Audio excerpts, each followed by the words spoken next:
Hi everyone, hope you're doing well. Today we've got a preview going into next week because next week is once again another busy week for the stock market. You think it can't get any busier, and it does. The last 2 weeks have been mental. Last week was absolutely mental. I'm still doing catch up to some companies that reported earnings. It's been that busy, which is not often that happens. But we have another crazy week coming up in the stock market.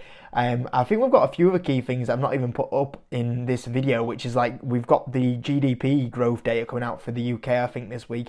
And we've got another batch of inflation data coming out as well. So loads of key events. But overall, yeah, busy week, but a good week, hopefully. Last week was a good week for sure. S&P was up another 0.94%, which means the year to date so far is 2.68%. A really nice start for the S&P 500 so far this year into the stock market. Last week, once again, another fantastic week for me in the stock market. My largest position, Hims and Hers, up another cracking 21%. Amazing. I mean, year to date, when your biggest stock in your portfolio is up 68% in year to date, and you're only 1 month into the year, yeah, that's normally a good start to the year. So yeah, we're having a really good start to the year, and so far, yeah, I think I'm up double digits already this year to date, which is absolutely insane. Before we do take a look at the preview for this week, though, just a quick shout out on the Patreon. If you are, remember, I dropped 4 exclusive videos over the weekend, so go take a look at some of those videos. The likes of the UK stock market portfolio, how that's doing, and it's actually doing okay considering the environment that we're in. The US stock market portfolio, how that's doing. Once again, that's doing really well as well. Lots of lovely returns in there, and you can go watch that if you're a member of the Patreon. If you do want to just watch the video, I think it works out as like just £3 a video, so if you do want to go support the channel, there you go. But let's get started onto this week, because once again, it's a busy one. Monday, I thought Hims and Hers were going to be reporting. They're actually reporting next week, so we'll wait for that one to come across. We got the Golden M reporting on the Monday. I can never remember McDonald's reporting on the Monday. That's something new to me. OnSemi are reporting. Not too much on the Monday for me. Tuesday, big one on the open, which is going to be Shopify. So this actually had a really good year for me last year. One of my better performing stocks last year. We're up around about 70-something% on Shopify. And it's an amazing business. I think it's probably one of the stocks that might come in the hold forever categories for me. The earnings look like big expectations, to be fair, because the EPS is expected to go up really good amounts. The revenue growth is expected to be 27% year over year growth as well, which is pretty good. And next year forecasts are pretty strong as well. So yeah, big numbers to come from them. If they get anywhere close, I'll be very happy with them. Only thing with Shopify is that it's a little bit more of a richer valuation now. It is 76 forward times earnings, which I think is very fair for a company doing these sort of numbers. So it's definitely not a cheap stock anymore, which it was when I was buying it. Then it was a cheap stock back then, but we've got the rewards. We took advantage when the share price just went incredibly too low. So we'll see what they do. I think that the numbers will have to be to perfection. If the numbers are not to perfection, I reckon the stock will drop off the numbers, because, you know, when you're 76 forward times earnings, you've got to hit perfection numbers. And any kind of like, I bet they're a little bit soft on the guidance and just give them a little bit of room and sandbag the numbers a little bit. I would expect the stock to go down a little bit. That's probably my prediction for Shopify. You can judge it when it comes out, so we'll see what happens there. After the close, Supermicro, Upstart, that's always a volatile one. DoorDash, Lyft are reporting. On to the Wednesday, CVS Health are reporting. On the close, we've got Reddit that's reporting. I've not even seen how the stock's done after that stock IPO'd. I couldn't even tell you. We've got Robinhood that's reporting. This is actually having a really good year as well. Up 41% in the last year. Year to date. In the last year, it's actually up 383%. Wow, unbelievable from Robinhood. But Robinhood is what I'd sum up as the perfect, what is happening in this market. It is the basic understanding of retail investors, and right now the earnings are absolutely popping off. I mean, look at that EPS growth, look at that revenue growth. But like I said, it is the sentiment of the market. It's the sentiment of retail investors. So right now, the sentiment in retail investor land is that everything's amazing. Whatever we buy goes up. 2021 all over again.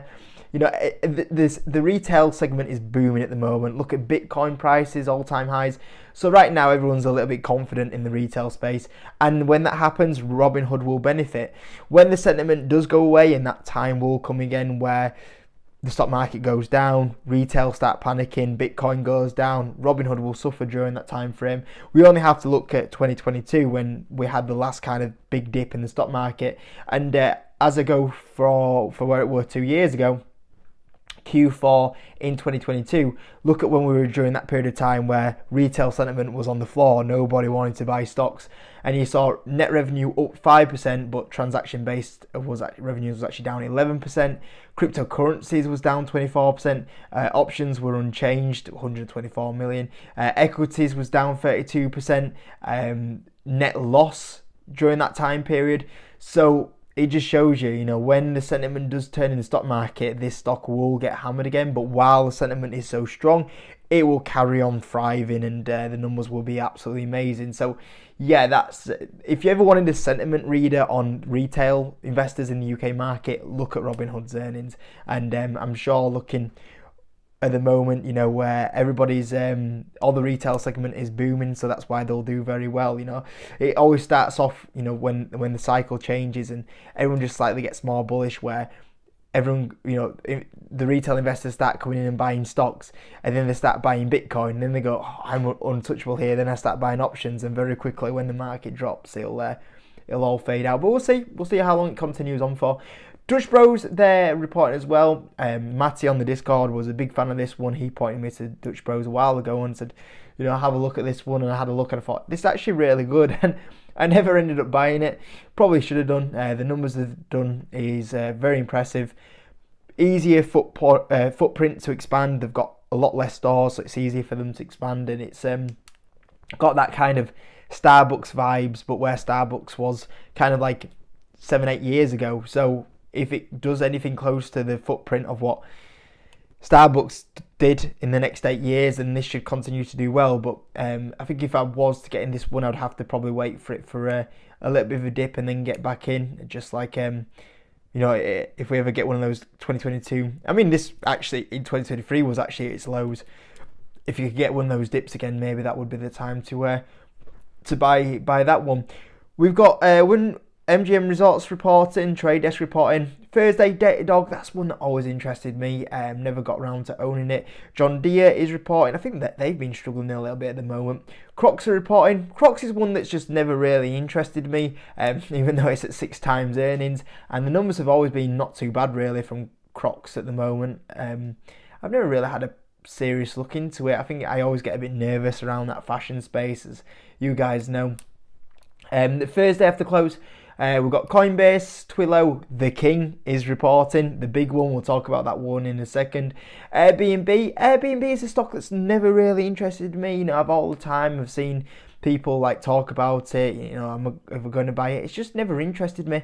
I'm not a big fan of the business model, and I've never been a big fan of the valuation. I always thought, I think they IPO'd at $60, but it had a crazy opening day.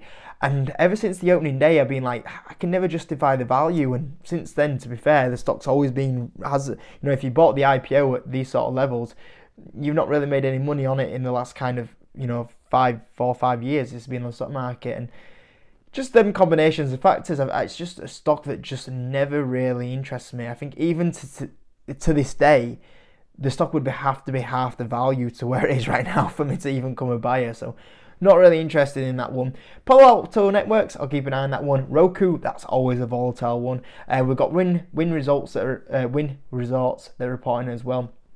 And then on the Friday, we've got Moderna that are reporting as well. But the King is the big one for me this week. Obviously, my second largest holding this week that's going to be reporting. The stock obviously performed so well for us in the last few years. Recently, had a little bit of a flatlining phase, which I said to you guys probably will happen because the valuation just got too extended.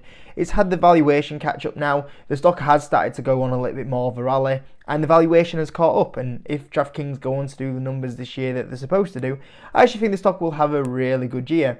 If we do look at the moment for the valuation point of view, it's currently around about 35 forward times earnings, which is pretty good value when you look at the company, what it's forecast to do.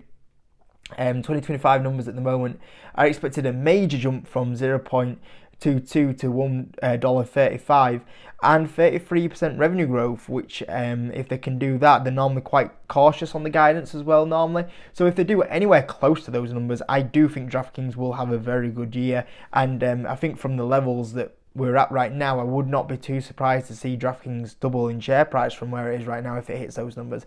The major question is it going to hit those numbers? And if we had a crystal ball, we would be able to tell that, and unfortunately we don't. But let's see if they do hit the numbers.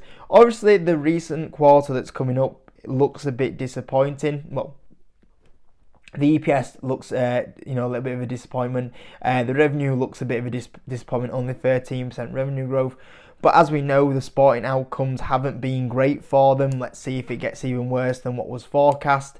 Obviously, we saw FanDuel say something similar. I think they even had to come out and do a bit of a profit warning, didn't they? And say, actually, it's getting even worse than what we thought. So we'll see if DraftKings actually... that'll impress me more if they hit the numbers, because it shows that DraftKings have a really good grip on the numbers, probably better grip than FanDuel on the numbers, which will be quite impressive if they kind of get close to the numbers. We know the numbers aren't going to be great. The sporting outcomes haven't been amazing. We knew Q3 wasn't the best, but Q4 was awful. I think they came out and said that so far it's the worst that we've ever had as a public company, which is major to say.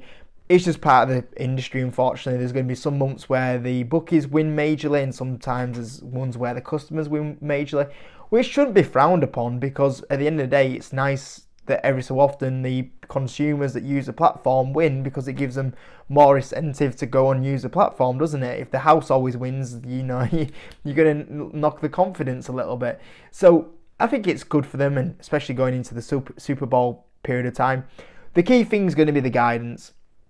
We're going to be looking at the full year guidance. Is this still going to happen? And also around that Q1 guidance, is that end of the sporting outcomes gone, where it's very favoured to the consumer? That's what we're going to be staring at. Hopefully, it's starting to level out a little bit.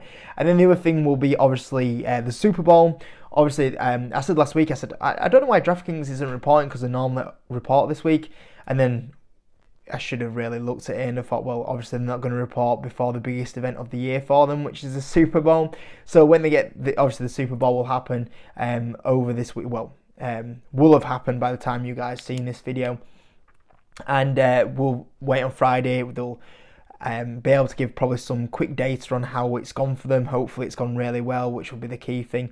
And then as well as that, they'll have had like 3 or 4 days to process like the Super Bowl numbers, and then they probably would have been able to kind of get some quick numbers of how that's going to level out for the Q1 guidance. And then they'll be able to give us, I would expect, a pretty solid guidance forecast on Q1, where they should be pretty strong on, if they're going to hit the numbers. And that's going to be the key thing, is the Q1 guidance going to be strong and set us off on a really good year. What will be the issue is if the Super Bowl is a little bit weak for them, and it puts them onto a weak start on the year, and then these numbers that we think they could potentially hit will be, already struggling a bit behind. So it'll be key to see that Q1 guidance, because if we get off to a strong start to the year, then we're on for hitting these numbers, and then all of a sudden you're on for hitting these numbers, and the stock is at what did we say it was, 35 forward times earnings? 35 forward times earnings for a company growing at 33%. That's about to 5x their EPS numbers is good value. And like I said, I think if they do hit these numbers, we will talk about DraftKings probably 2x in this year, which will obviously put them towards an $80 stock. So let's see what happens. Obviously, I just got my shares now. I'm holding. I'm thinking that even if it's not a great year for them this year, which I am hoping it will be, and I think it will be, even if it's not a great year for them this year, I'm still holding the majority of these shares in DraftKings now for the next 5-10 years now. So yeah, I'm just a happy holder. I sit on a good average. I just get to sit back. This is when I talk about investing, you build up those positions in those great businesses, and then eventually you just sit back and let it do its thing, and you get the returns coming in now. I've been in Hims and Hers now for like 2.5 years. I just sit back now and watch the company grow in my portfolio. I sit back on DraftKings, just watch it do its thing now. I sit back on Meta, watch it do its thing. SoFi, Mercado Libre, Google. It's great. I just sit there and this is long-term investing. I just have to sit there and watch the rewards kind of come in for the next few years as the businesses continue to explode now, and then hopefully when the time was when we were buying this one and it was $8 and everybody said, oh, it was going bankrupt, don't buy DraftKings at $8. And hopefully right now we're going through the exact rinse and repeat. We're going through the same situation now with the likes of Celsius, Celsius at $20, and we're looking 5-10 years time as Celsius energy drinks are dominating the world and going, that turned out to be a good buy as they expanded across the world. We look at AMD and they caught up to Nvidia once again, and you go, that was worked out hopefully to be a good performer. So hopefully this is where this is the level that the new blood gets to, where we get to sit back and watch the rewards come in. The likes of Shopify. At the start of the video, with the days where we were buying Shopify and it was like $30, $40, and now we get to sit back and watch Shopify just do its thing for the next 5 years. Hopefully we get there with the likes of AMD in the next couple of years, and we get we planted the seed in these ones 2-3 years ago to get the rewards, and now the plant's growing and it's the flowers are there and everything, and hopefully now the likes of AMD and Celsius right now, we're planting the seeds right now, and then I'll be making a similar video hopefully in 2 or 3 years time, and we'll be talking about how we're talking about Shopify and how we're talking about DraftKings being amazing performers for us. Hopefully we're doing the same thing in 2-3 years time when we talk about AMD reporting and going, look at all these fantastic numbers and how much we're up, and Celsius. So yeah, it's great when you look back on it as well, isn't it? So hopefully that's a positive theme to start on for a Monday. Anyway, thanks for watching, guys. See you in a bit.